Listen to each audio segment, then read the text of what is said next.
আমার স্নেহের প্রিয় ছাত্রছাত্রী ভাই বোনেরা, আর একটা দিন তোমাদের হাতে সময় রয়েছে। 3 তারিখ থেকে অর্থাৎ সোমবার থেকে তোমাদের বাংলা পরীক্ষা শুরু হতে চলেছে। এই বাংলা পরীক্ষায় তোমাদের যে পূর্ণাঙ্গ সহায়ক গ্রন্থ আছে, পূর্ণাঙ্গ সহায়ক গ্রন্থ থেকে একটি প্রশ্নের উত্তর তোমাদের লিখতে হবে। আমি তোমাদের যে সাজেশান দেওয়া ছিল সেগুলো আশা করি তোমরা সবই করে নিয়েছো। তবুও আমি তোমাদের যাবার প্রাক্কালে সব কটা অ্যান্সার আমি তোমাদেরকে পাঠিয়ে দিলাম একটি বই থেকে। তোমরা একবার করে প্রত্যেকটা প্রশ্নের উত্তর একটু দেখে যেও। বন্ধুরা, তোমরা ভিডিওটি দেখতে থাকো। তোমাদের প্রথম যে প্রশ্নটি দিয়েছি কলের কলকাতা থেকে,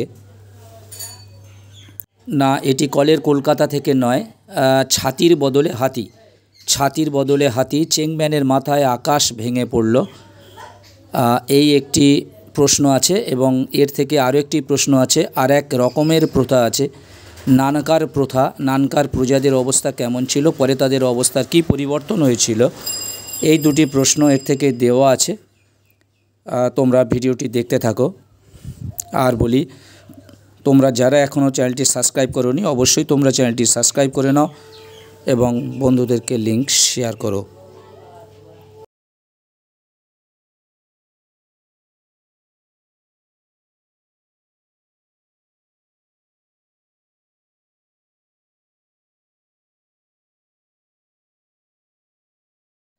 তোমাদের পরীক্ষার জন্য আমি খুব দ্রুততার সঙ্গে ভিডিওগুলি ছাড়ছি, ভালোভাবে এডিট করতে পারছি না, তোমরা দেখে নাও।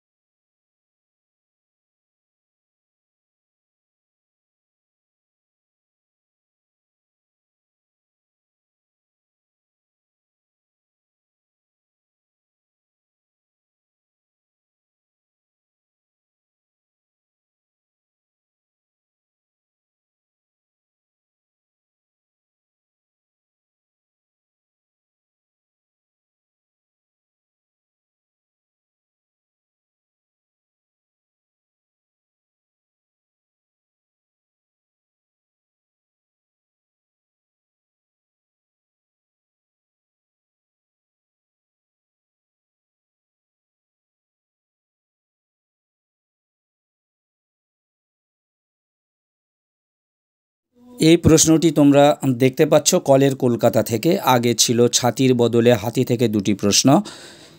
এবার চলে এসেছি কলের কলকাতা। দেখো, প্রশ্নটি হলো, চেয়ারের ওপর যিনি বসে আছেন তাকে দেখে নিজের চোখে বিশ্বাস হচ্ছিল না। চেয়ারের ওপর কে বসেছিলেন, লেখক তাকে কোথায় দেখেছিলেন, লেখকের এই স্থান দেখার অভিজ্ঞতা সংক্ষেপে লেখো। এই প্রশ্নটি দেওয়া আছে এবং এরপরে তোমাদের আরও একটি প্রশ্ন এই কলের কলকাতা থেকে দেওয়া আছে। হঠাৎ একদিন ক্ষেপে উঠল কলের কলকাতা। কলকাতার ক্ষেপে ওঠা বলতে কী বোঝানো হয়েছে, কলকাতা ক্ষেপে ওঠার ফল কী হয়েছিল। এই দুটি প্রশ্ন তোমাদের কলের কলকাতা থেকে রয়েছে, একটু ভালো করে পড়ে যেও।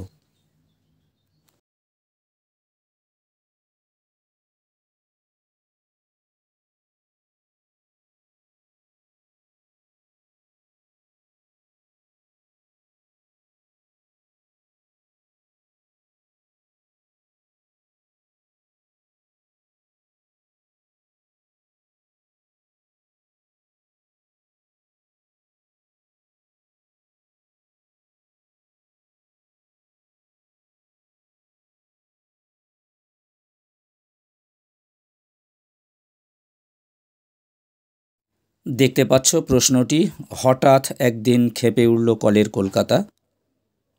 কলকাতা ক্ষেপে ওঠা বলতে কী বোঝানো হয়েছে, কলকাতা ক্ষেপে ওঠার ফল কী হয়েছিল।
বন্ধুরা, এরপরে আমরা চলে এসেছি মেঘের গায়ে জেলখানা এই রচনাংশে। মেঘের গায়ে জেলখানা রচনা অবলম্বনে সাধুচরণ ও মোস্তাফার জীবন কাহিনী বর্ণনা করো, এই প্রশ্নটি রয়েছে। সাধুচরণের কাহিনী বর্ণনা করলে 3 এবং মোস্তাফার জীবন কাহিনী বর্ণনা করলে 2 নাম্বার, মোট 5 নাম্বার রয়েছে। এই প্রশ্নটিও আমার কাছে ইম্পর্টেন্ট ঠেকছে, একটু পড়ে যেও।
মেঘের গায়ে জেলখানা থেকে আরও একটি প্রশ্ন দেখতে পাচ্ছ এখানে।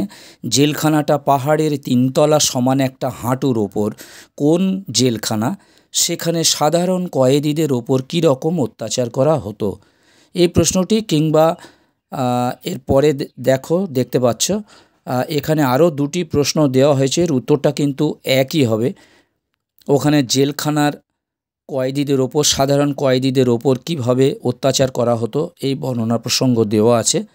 এই প্রশ্নটিও একটি পড়ে যেও, বেশি বড় প্রশ্নের উত্তর নয়, একবার একটু মন দিয়ে পড়লে আইডিয়া করে নিয়ে তোমরা এটা লিখতে পারবে। বন্ধুরা, তোমরা যারা সাবস্ক্রাইব করোনি অবশ্যই তোমরা চ্যানেলটি সাবস্ক্রাইব করে রাখো। পরবর্তীকালে নানা ধরনের গ্রামার, ইংলিশ, পরীক্ষার পরের কথা বলছি, পরীক্ষার পরে নানা ধরনের জিকে, কারেন্ট অ্যাফেয়ার্স তোমরা এর থেকে টুকরো টুকরো করে পেয়ে যাবে। প্রাথমিক বা যে বেসটা সেটা তোমরা এর থেকে কিছুটা লাভ করতে পারবে।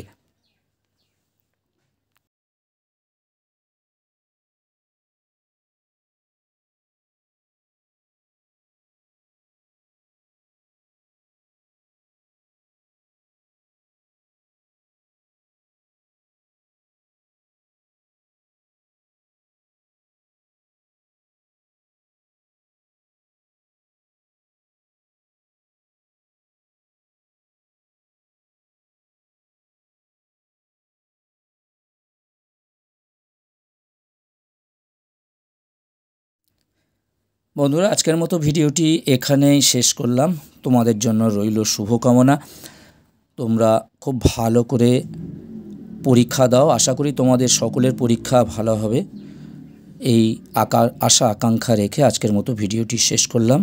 তোমাদের সকলকে অসংখ্য অসংখ্য শুভেচ্ছা ও ধন্যবাদ রইল।